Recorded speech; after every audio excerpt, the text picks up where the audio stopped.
Here's my project, my completed build for the Master Grade Aile Strike Remastered. Immediately as a novice painter, I know this has a bunch of imperfections, but I'm happy I gave it my all even at this skill level. Basically, the goal was just to finally get to painting gunpla again, but I ended up having a more valuable experience going through the whole process. I wanted to give one of my model kits a special look, an upgrade from the straight out of the box appearance. I wanted to learn new techniques, try new paints and tools. I wanted to apply my take on the Gundam's design. And honestly, I wanted it to look cool like all the gunpla you see on Instagram. And after weeks of working on the parts separated, I finally got it back together and I'm pretty happy with the results.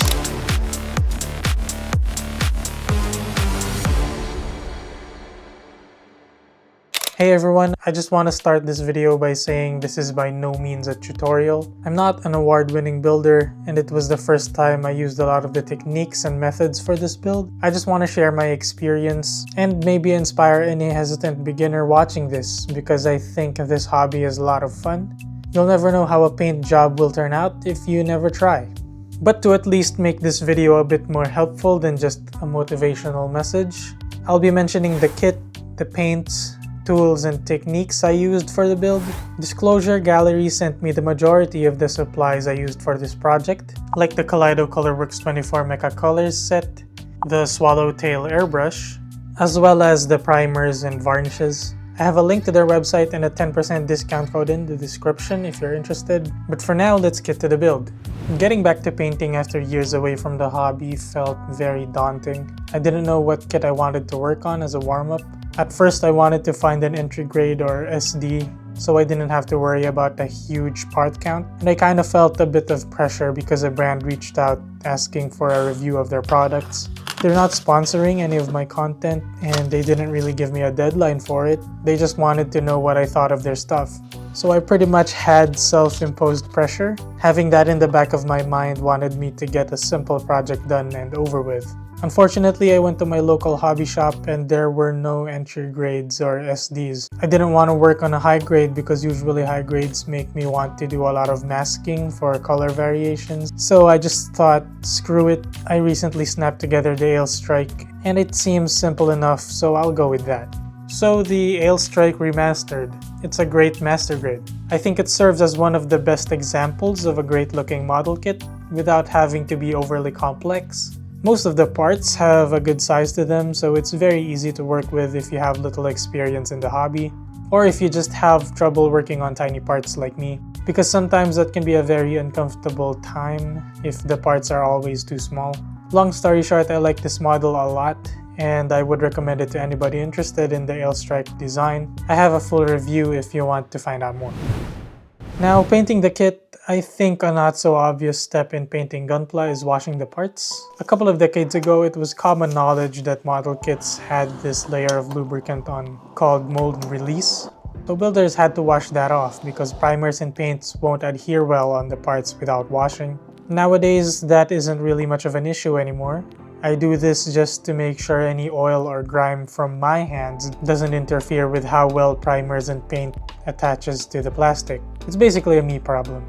For this whole project, I used only one airbrush, the A-Series Swallowtail from Gallery, and I used two different primers, the Kaleido Colorworks acrylic primers, black for all the metallic parts like the inner frame, then gray primarily for the outer armor parts. I wanted to give a bit of depth to the colors, so I did use black on the areas of the armor that I thought made sense to have a bit of shadow. You can definitely use black paint instead of primer for this step. I just thought I had a lot more primer than paints, so I could save on the colors more. But yeah, more on that later. For the inner frame, I wanted to give it some texture. In the past, I've tried spraying on a metallic paint on gloss black parts, and they looked great, but I thought that kind of finish would be lacking for the effect I wanted for this build. So instead of spraying on my metallics, I tried dry brushing for the first time. Dry brushing is a method of getting paint on your brush and drying it enough on a paper towel so that it only has some residual moisture on it. Honestly, I ended up having my brushes too wet at some times, but I also didn't have the ideal round brushes for the specific technique. I also want to note that instead of using gloss black for spraying metallics, you want a matte black primer to catch the paint on the parts more. In my case though, the Kaleido black primer has a 1200 grit finish, so it's a bit too smooth. It still works, but a lower grit primer would be easier to work with, especially if you're trying this dry brushing method for the first time. Now, I didn't have any metallic paints from Kaleido, so I used the Vallejo metal color paints I already had. As my base for everything, I used magnesium. Ideally, for the effect I went for, it would look a lot better with a dark gunmetal. And then for the metallic details, I used white aluminum, gold, and copper. I didn't really stick with dry brushing for the details. I pretty much just went ahead with a wet brush, and I think they turned out fine. I love that the Aile Striker pack has some internal mechanical detail for showcasing the dry brushing, because most of that work on the inner frame gets covered by the armor.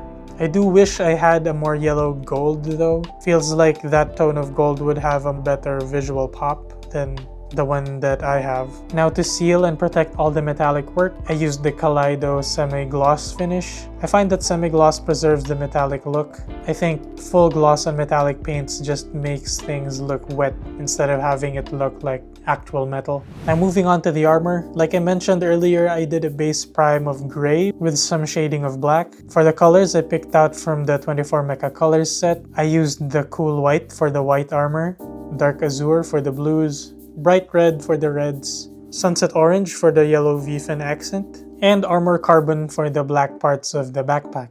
I think this set is pretty convenient because you get a lot of color options right away, and the set comes with a bottle of thinner and airbrush cleaner.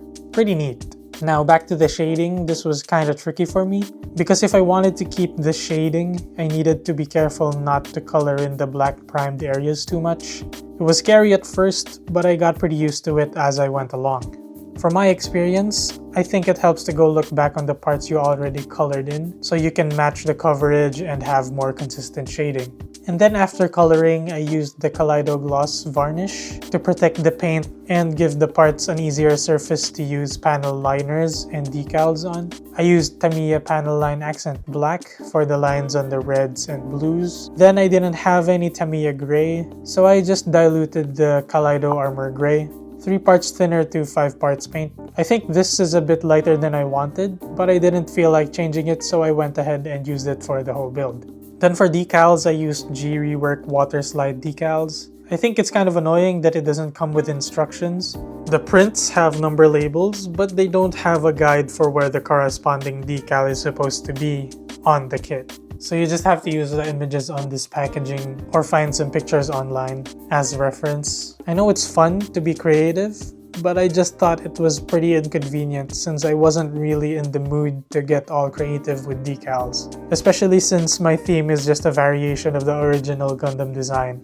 At least they do look pretty good. Then after the decals, I sealed everything in with the Kaleido Matte Varnish. And just a quick note for the sensors in the head and the rifle. I used the metal color aluminum as the base, and then used the Vallejo Candy Dark Yellow for the eyes, and Tamiya Clear Blue for all the other sensors. I think my initial imagination of this build matches the outcome pretty well. I'm happy with the metallic brushing and shading of the armor. As a first attempt for these techniques, I think I did pretty well. I did want to stick close to the original Strike Gundam design, but I was never happy with the red and yellow shield, even in the anime. I just don't think it works as well as with the RX-78, since the Strike barely has any yellow on it. So I just matched the shield with the Aile Striker pack, black with red details. It's pretty much the Red Astray shield colors, but I think it works pretty good for this. And speaking of the shield, this probably was the most complicated part of my build. The rifle and the launch pad just needed to have different metal accents, but the shield needed some white shading in the front, then the metallic underside details. So I masked some areas and added the metal details and some for the front as well. I worked really hard for the front because I didn't want it to look like an empty surface, but I do love how it turned out. I just didn't expect that much work to go into it. For more challenges I ran into, I had some problems with the Kaleido Colorworks paints. I think they dry too quickly, for the way I was using it at least. I ran into many instances of tip dry on my airbrush, and it led to occasions of sputtering and jamming. I think the paints would be easier to use if the formulation prolonged to drying.